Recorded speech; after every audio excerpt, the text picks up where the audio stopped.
Not at all, man. They lied on a few occasions, telling people that it was my show so they can get free advertisements and use somebody's property. Last Friday's big ringside fight could be heading to court.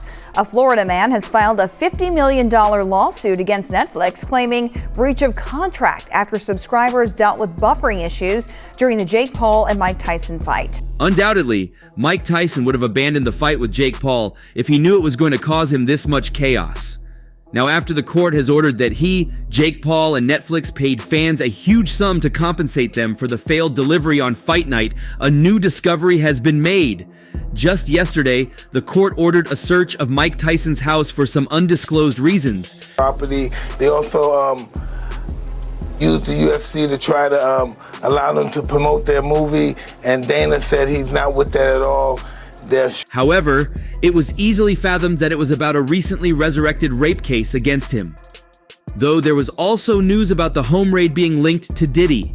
The federal agents on ground refused to disclose why his house was being searched. However, he complied and had his whole house searched once the search warrant was presented. Hey, listen, I hope they enjoy themselves. I hope, hey, whatever happens, happen. I'm just very grateful that I'm here talking to you. Upon the search of Mike Tyson's apartment, several things were taken into custody. In fact, Mike Tyson was ordered to follow them to the police study for questioning before he was eventually released. The allegation that Tyson had forced intercourse with a woman was rekindled shortly before his fight with Jake Paul. I'm a jerk sometimes, and I say things that sometimes crass and coarse, but I would never do nothing to that extent. And whatever I did. As Mike Tyson prepared to fight Jake Paul, his legal camp was also preparing to fight a civil lawsuit in federal court accusing the former heavyweight champion of raping a woman more than 30 years ago. While the initial lawsuit was filed in January 2023, the latest development surfaced in June when the woman who says Tyson brutally raped and sexually assaulted her in the early 1990s in the back of a limousine told the court she accidentally cited the wrong date of the alleged attack, according to court records reviewed by USA Today. Sports.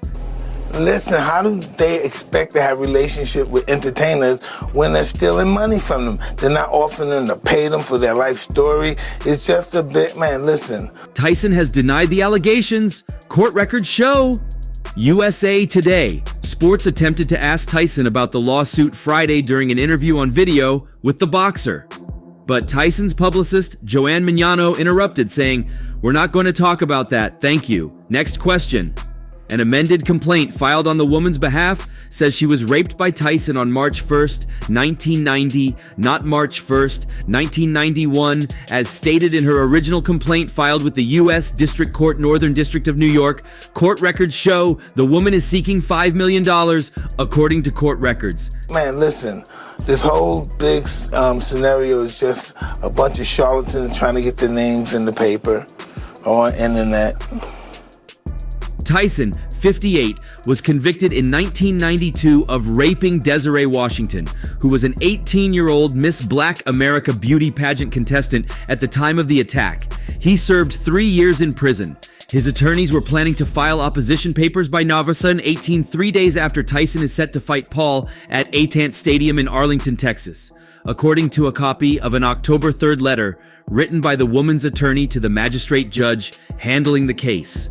The woman suing Tyson filed the lawsuit under the Adult Survivors Act, which was enacted in New York in May 2022 and allows alleged victims of sexual offenses for which the statute of limitations has expired 1 year to file suit. The court denied an application from the woman, Christy Pinto, to proceed anonymously. USA Today generally does not identify victims of alleged sex offenses. I may have taken advantage of women before, but I never took advantage of her. I don't know what to say about that situation. Just basically took the whole life out of me in that situation. I never again trusted anyone, not even myself, around certain people. I just took a lot of confidence from me. Darren Seelbach, an attorney representing Pinto, on Monday declined to comment. Pinto did not respond to requests for comment. USA Today, sports left by text, voicemail, email, and Facebook. Daniel S.L. Rubin, an attorney representing Tyson, did not respond to voicemails and emails from USA Today, sports requesting comment. The inconsistency in dates raises the issue of credibility, according to New York attorney Alan Sash, who said he has represented plaintiffs and defendants in cases involving alleged sex offenses, but has no ties to this case. The defendant is going to say, "Look, she's inconsistent with her dates, so perhaps that means it never happened," Sash told USA Today Sports. And the plaintiff is going to say, "This event happened decades ago, so whether it was a certain day in 1991 and 1992, it's kind of immaterial to the real issue of whether or not I was assaulted." As far as me being with a woman and getting married, I never even trust my wife because of my situation with that rape conviction. And it's just, I'm brooded over my head for so many years. Sash also said he doesn't think the inconsistency of dates will have bearing on the plaintiff filing an amended complaint. Effie Blasberger, a New York attorney with the firm of Clayman Rosenberg Kirschner and Linder, who is not involved in this case, said the issue over the incorrect date demonstrates challenges involved in Adult Survivors Act cases for the plaintiffs and defendants.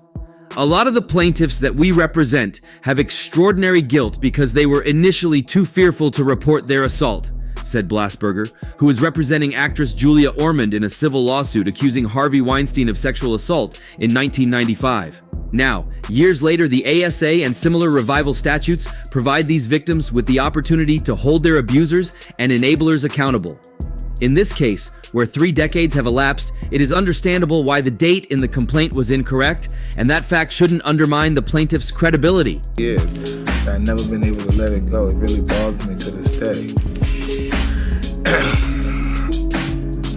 And I don't know how I'm gonna get that over my head. I know people, all my friends say, let that die, but they're not the one that have to deal with it. But Blasberger also addresses the defendant's perspective, saying, "Not only has the immense passage of time since 1990 or 1991 affected witnesses' memories and the preservation of evidence, but now a year and a half after the case was filed, Mike Tyson is learning the alleged assault occurred on a different date."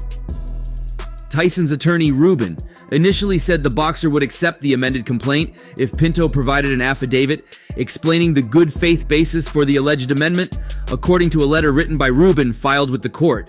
The objections the attorney wrote stemmed from subsequent depositions conducted with 2 witnesses. Pinto testified she reported the alleged rape to within weeks of the alleged rape.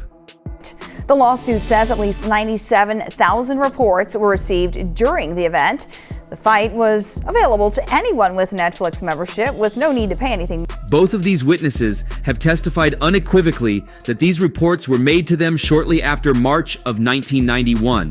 Rubin wrote in a letter dated July 25th.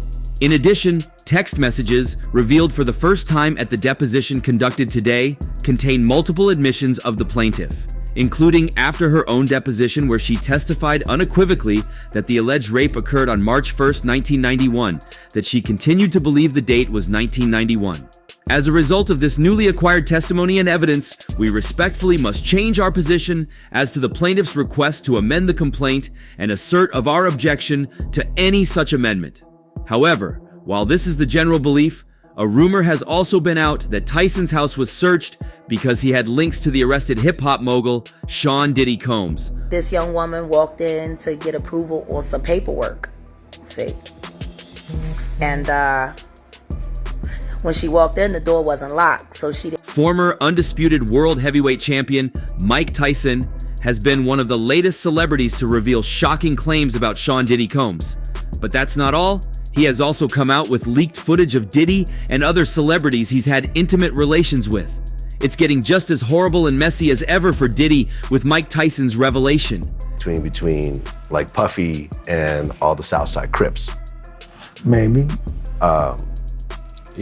What is it, here you are, this multimillionaire, and in recent months, the music industry has been rocked by a series of lawsuits and controversies surrounding hip-hop mogul Diddy, also known as Sean Combs.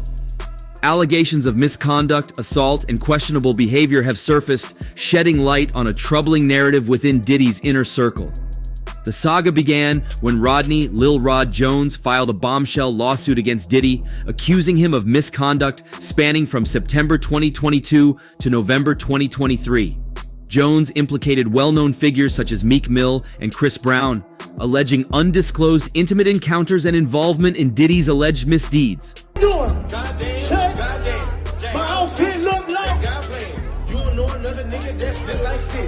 Watch change color when I lift my wrist. It's a Motel 6, keep on them lights. Take a bitch on a date, fuck her that night. She got a boyfriend, like, bye, nigga, bye. I'm like, cool, I'm trying to be the side.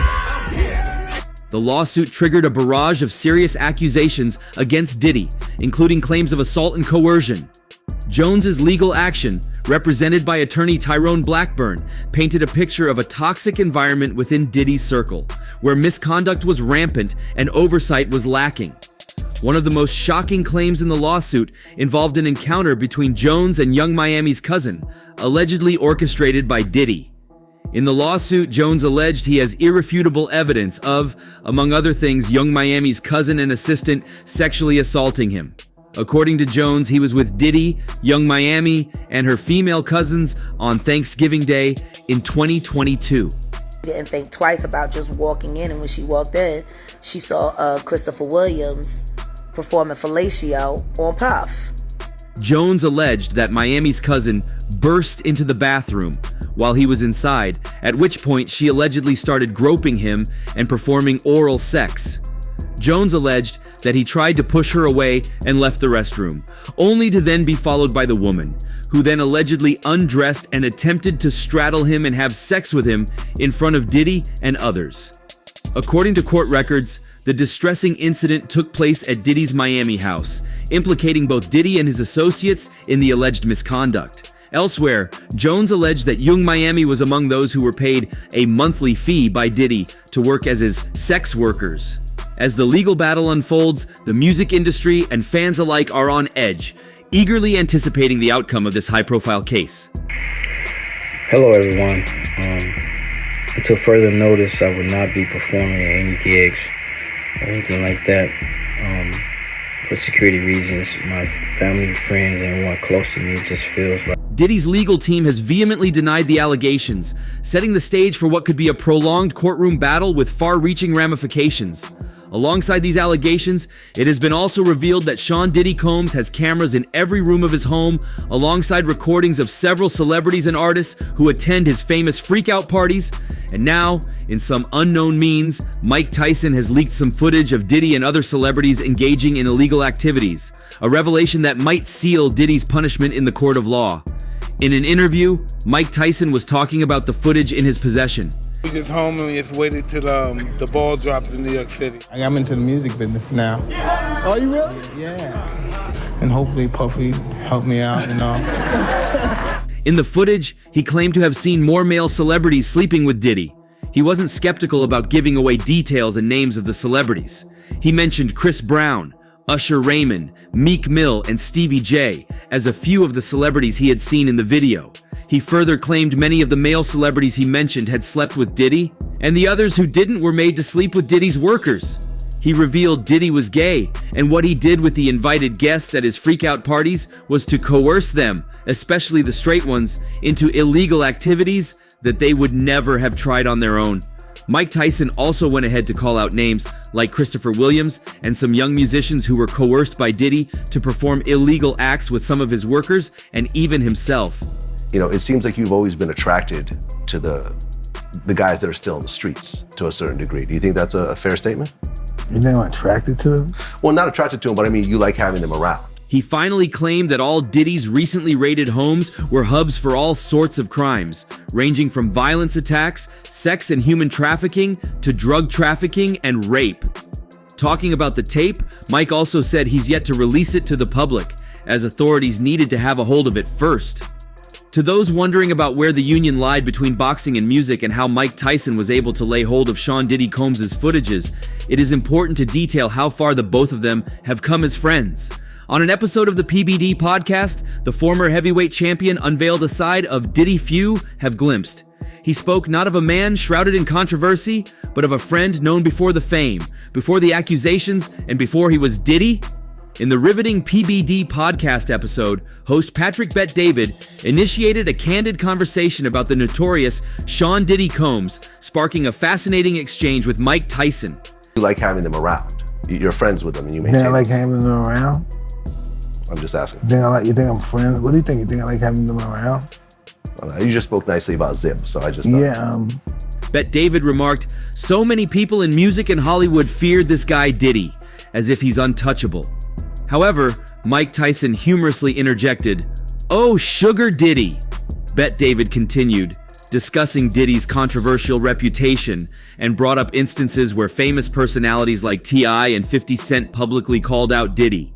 Turning to Tyson, he asked, "What do you know about it? Because some people are talking about Diddy's involvement with Jamie, and something happened because he was calling him out for some of the parties he was putting up. Is there anything you have opinions on Diddy? Have you had any experiences with Diddy?" In response, Tyson said, "No, I just know him for a long time." When further queried about their relationship, Tyson portrayed Diddy as an awesome guy. "I knew him before he was Diddy and for a long time. When I first became champ, I knew him. I remember he used to have crates when he's at my after parties and stuff, also when they were throwing parties," Tyson recalled. At this juncture, Bet David confirmed if this was the time Diddy was the CEO and founder of Bad Boy Records. you know who these guys are? When you talk, what do you say about me? I'm this big, whatever I am, right? But know who those guys are? Those are the guys that when... Then Tyson responded, "Well, I don't think he was a bad boy yet. It was him, Damon Dash, and all those guys. They weren't on yet. I was like the first street guy that really got on. I'm the first of all of our generation on that kind of cruise, you know? The street houses that really blew up like that." Regardless, this wasn't all. Mike Tyson's involvement with Diddy's escapades was driven by his financial situation. It's known by all and sundry that money management had always been a challenge for Mike Tyson, despite his excellence in the boxing rings. For some wasteful reasons, his earnings always slipped through his fingers faster than he could accumulate. That when I'm whoever I am is a nobody. I'm here. Those are the guys that live in the same building with me. That gives my mother salt or sugar if they need, or milk. They're the same guys. Some understand his predicament and subtly blame it on the fact that the former undisputed world heavyweight champion became famous and hugely successful at the tender age of 20. And his wrong financial decisions were simply a result of the immense wealth he possessed. He once acknowledged that his fights generated substantial wealth, but this abundance often led to his downfall. As a result, he couldn't resist indulging in a luxurious lifestyle, which involved the purchase of properties, cars, a $2 million golden bathtub, extravagant services, and 3 pet tigers. Despite this, his net worth rose to $400 million at some point.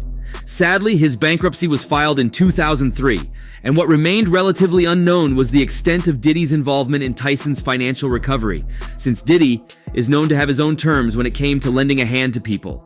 As a result, it has been rumored and even discussed widely on social media that Mike Tyson attended Diddy's outlandish parties, allegedly receiving monetary compensation for his presence. Doing this, my mother died, my father died, I'm on myself, I'm selling my body to these people, and then these people tell you some stuff and you say, fuck.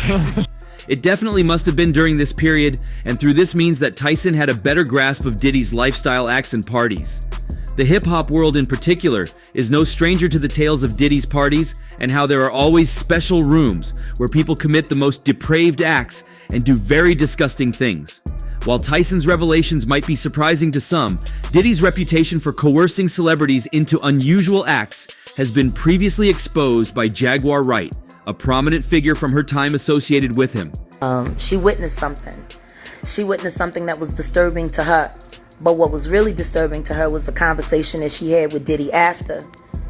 See, Christopher Williams, I don't know, I guess he wanted to sign. I don't know what happened. But Puff was supposed to be giving him a demo deal, and he gave him a demo deal, and I guess... In a recent interview, the singer and songwriter dropped bombshell accusations against Diddy, shedding light on a dark underbelly of the music industry. Wright's revelations have sent shockwaves through the entertainment world, painting a picture of manipulation, exploitation, and abuse behind the glitz and glamour of fame. Was supposed to turn into an album deal, which that never happened. But this young woman walked in to get approval on some paperwork. See?